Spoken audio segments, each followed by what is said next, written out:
Le but de cette vidéo est de présenter la démarche permettant de calculer la portance d'une aile selon la théorie des profils minces. Cette théorie permet de calculer en quelques lignes la portance d'une aile, moyennant quelques hypothèses assez contraignantes que nous rappellerons au début de la vidéo. Cette vidéo donne des formules toutes faites et ne démontre rien. Pour refaire les démonstrations ou du moins comprendre quelle modélisation physique on adopte, on pourra se rapporter à un cours d'aérodynamique. L'article Wikipédia portant sur la théorie des profils minces portants est également très bien fait.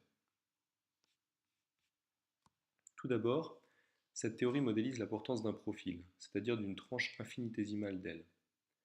On néglige donc les effets de bord qui pourraient apparaître. La photo présentée à droite de l'écran semble indiquer que ces effets ne sont pourtant pas négligeables. En conclusion, la théorie des profils minces portants permettra de quantifier la portance d'une aile de planeur, mais certainement pas d'une aile delta comme l'aile du Concorde. Dans profil mince, il y a profil et il y a mince. Nous venons de voir que nous décomposions l'aile en tranches appelées profils en négligeant les effets de bord. Les profils doivent également être minces. L'aile est caractérisée uniquement par sa ligne moyenne, ici en bleu. L'épaisseur locale n'entre jamais en compte dans le calcul et ses effets sont négligés. Cette modélisation s'avère assez bonne pour la majorité des profils courants. Dans la suite, l'expression corde moyenne ou profil moyen désignera la ligne bleue du dessin. Dans cette théorie, on considère l'écoulement incompressible. La théorie est donc adaptée à des écoulements de Mach petit devant 1, ce qui n'est pas le cas des écoulements que rencontrent les avions commerciaux qui volent souvent entre Mach 0,8 et Mach 0,9. Enfin, l'écoulement doit être stationnaire, la vitesse du fluide en chacun des points de l'espace est constante. La portance d'une aile s'écrit comme 1/2 fois la masse volumique du fluide à l'infini, c'est-à-dire loin de l'avion à l'endroit où l'écoulement n'est pas encore perturbé par l'avion, fois la surface portante de l'aile, fois la vitesse infinie au carré qui est aussi la vitesse de l'avion, fois un coefficient de portance Cl. Sous les hypothèses données précédemment, le coefficient Cl peut s'exprimer en deux composantes, une composante liée à l'incidence de l'aile.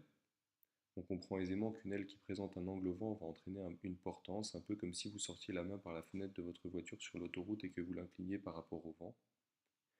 L'autre terme, le Cl0, qui reste quand on a une incidence nulle, est lié au profil de l'aile. Il faut donc caractériser ce coefficient. On notera que cette modélisation est valide jusqu'à des incidences de l'ordre de 10 à 15 degrés sur des profils classiques. Selon la théorie des profils minces portants, le coefficient Cl ne dépend que de la corde moyenne. La première étape du protocole est de trouver une équation caractérisant la géométrie de la corde moyenne du profil. C est la longueur ou corde du profil, Z la hauteur du profil selon l'axe Z adimensionné par C, et X la distance à l'origine selon l'axe X adimensionné par C. Dans l'implémentation MATLAB, on déclare les variables θ, alpha avion et X comme des variables formelles, de façon à pouvoir faire du calcul formel par la suite. On prend ici un profil arbitraire défini par un Z, polynôme d'ordre 4 de X, pour l'exemple. On dérive ensuite cette expression de la corde par rapport à X. On rappelle que X et Z sont dans le code des grandeurs adimensionnées.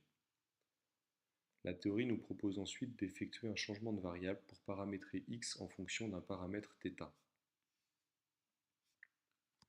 Le coefficient de portance de l'aile est ensuite donné par la relation donnée en haut, 2π facteur de alpha plus 1/2 de A1 moins A0, avec A1 et A0 calculés comme proposé ici, à partir de la seule caractérisation géométrique de la corde moyenne. On obtient donc un coefficient de portance constitué d'une partie dépendante de l'incidence alpha de l'aile, sous la forme 2π alpha, et d'une partie fixe correspondante au profil de l'aile.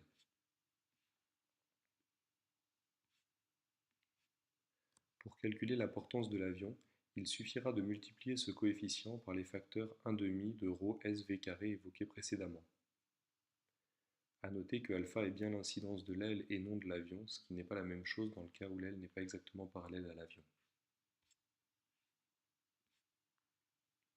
En pratique, en dehors du modèle des profils portants minces, la relation Cl en fonction de alpha n'est pas exactement affine, surtout lorsqu'on s'écarte de l'incidence nulle.